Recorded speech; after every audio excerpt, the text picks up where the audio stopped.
far as your artist name itself, like, how did you choose that? Well, I think early on in my career, I just went by Lizette TT because that's what everybody called me. But my career started so long ago that, I just felt like once I realized that there were completely different reasons that I wanted to sing. Okay. Now, it's different. I started working on my solo career, I would say in 2000, maybe 15, 14, I put out Leap. And that's when I really determined after getting out of Backyard, that I wanted to just do my own thing. Oh, okay. My reasons were different from when I was 15. My reasons were different. This time I actually, the streets of DC groomed me to be a singer for real. Oh, okay. Singing in a go-go band 5 nights a week for the whole year long. It groomed me to be a singer, a performer on stage. That's not like when I was younger. I just wanted to be famous so my dad would come back. You know what I mean?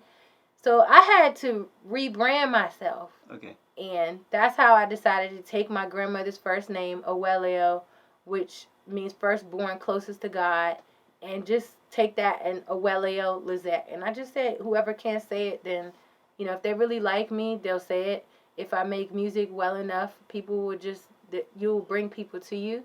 So that's the reason behind why I rebranded myself as Awelio Lizette. It's right though, because most people now you see people kind of copying each other, Yeah. and there is no originality. Yeah. And when you see something is unique, you tend to gravitate towards it. Yeah. People don't see it that way. Everybody just want to be, every name is like something young. It's something like, money, something like, they all like kind of, follow each other and copying each other. There is no originality anymore. Right. I guess it's working for them, but so when it comes to the inspiration when you write your music, right? What does that come from? I am inspired by real life events, real things that go on in my life. I think that pretty soon I'm gonna be in rooms. I look forward to. I hope that I'm in rooms where they're like, we need a song with this like for this artist. Come up with this. Like I want to do that. I want to write for other people and be in those writing circles. But now it just comes from what's happening in my real life. So if I get my heart broken, I write about it. If I'm happy, I write about it. If nothing's going on, I write about that. So just like real life stuff. Okay, so what is that writing though different from writing for yourself personally and try to write for somebody else? What is that process? Like, is there any conflict of like self interest, not to put too much involved with other people's project, or what is that for you? Is that a struggle doing that? No, I think at the end of the day we're all one. All of us, you, me, everybody. We are one universal energy and spirit. Whatever I'm feeling, somebody else feels it. Okay. So if I write a song about, young sad and blue, or if I write somebody else is feeling that at that moment. Okay. So I believe that songs they find their person. If you write a song and it's meant to be in the universe, it's like energy. It's like moments in time. It's like opportunities. It will find the right person, spirit to attach itself to. I don't feel like it's that deep or serious. Just write it, get it out. All right. So, as far as the environment, then when you write, do you have to be in a certain type of like creative mood or environment to get that creativity out? Because you believe it, some people will not take shower for 3 months, right? They will go isolate themselves in the room for 2 weeks. They don't want, like Lady Gaga, for example. That's what I've heard, that she'll be in a room by herself for like 2 weeks. She don't want to talk to anybody. She don't want to listen to radio. Like just create. What is that for you? Like, for me, I write best when I'm sleepy. It's just, it's usually a studio like this, and there's a couch. I usually just somebody puts the music on, and I just like kind of relax. It's a relaxed thing for me. Okay.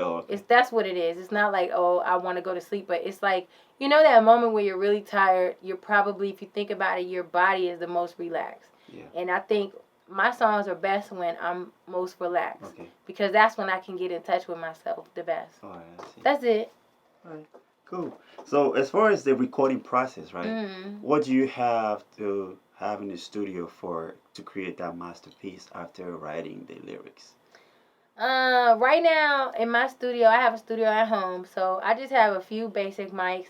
I just have a baby bottle blue, and then I have like this vintage M audio mic that it just has a dope sound, Okay. and I have a Focusrite Red preamp, which makes both of those things sound a certain type of way, and then I just use an Apollo.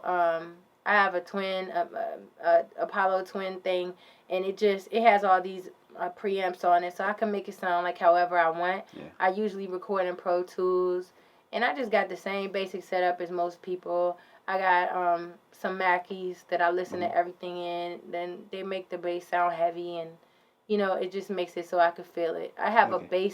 a really good setup to record at home, Okay. and then but I love going to the studio because I hate recording myself. I hate it.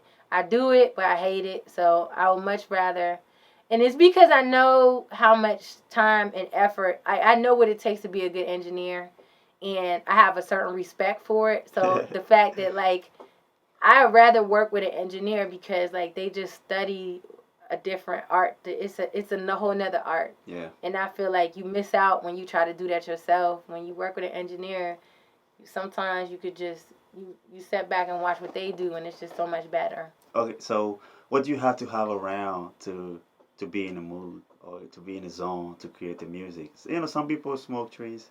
Some Hmm. people need alcohol. I've seen people with Skittles. You You asked know. me, do I smoke? Yeah, I smoke. You know, Yeah, I smoke. people I just have smoke. water or Nah. edibles. Uh-huh. What is that like for you? I think it just depends. Like I'm not gonna lie, smoked since probably I've been a smoker for 15 since I was 15, but and that really has to do a lot with that Dallas rowdy environment.